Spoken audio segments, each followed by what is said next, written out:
Panibagong umaga, panibagong pag-asa. Kaya tara, samahan niyo ako maghango ng mga anak ng mga guppy fish ko gamit lang ang maliit na palangginitang ito at isang round fish net. Kaya tara, let's go! Okay, simulan natin sa albino full red. Kung plano mo rin mag-alaga ng mga guppy fish, isa ito sa pinaka nakakalibang at nakakatuwang gawain tuwing umaga, ang mangolekta ng mga anak ng mga guppy fish mo. Okay, sunod naman natin ay ang metal black lace. Wow, sobrang dami nila.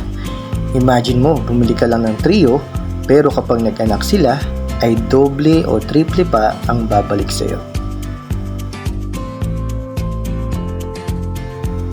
Okay, sunod naman natin ay ang bluegrass. Ang mga guppy fish ay hindi mahirap alagaan.